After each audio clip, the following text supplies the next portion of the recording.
পিসি শাশুড়ির লাশ ট্রলি ব্যাগে ভরে ট্রেনে চেপেছিল মা মেয়ে। টুকরো টুকরো করে ব্যাগে ভরে এনে গঙ্গায় ফেলে দেওয়াই ছিল উদ্দেশ্য। আর তার আগেই ধরে ফেলেন স্থানীয়রা।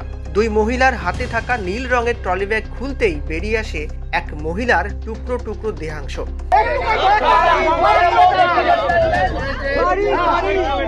কলকাতার আহিরিটোলা ঘাটে ওই ট্রলি ব্যাগ উদ্ধার হওয়ার পর ওই দুই মহিলাকে আটক করে থানায় নিয়ে যায় পুলিশ।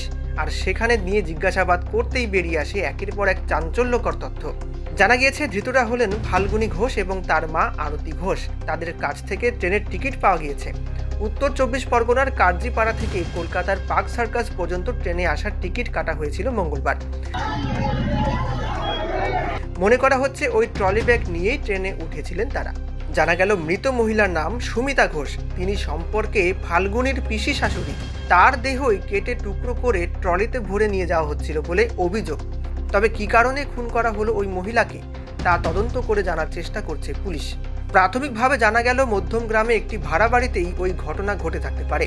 সেখানে থাকতেন ফাল্গুনী এবং Arati Ghosh. Joint CP crime Rupesh Kumar জানিয়েছেন, সুমিতা ঘোষকে খুন করা হয়েছে। তার দেহ পোস্টমর্টমের জন্য পাঠানো হয়েছে। এদিন সকালে ওই দুই মহিলা ট্রলি ব্যাগে দেহ ভরে আহিরিটোলা ঘাটে নিয়ে গঙ্গায় ফেলার চেষ্টা করছিল বলে অভিযোগ। আর সেই সময় তাদের হাতে নাতে ধরে ফেলেন স্থানীয়রা।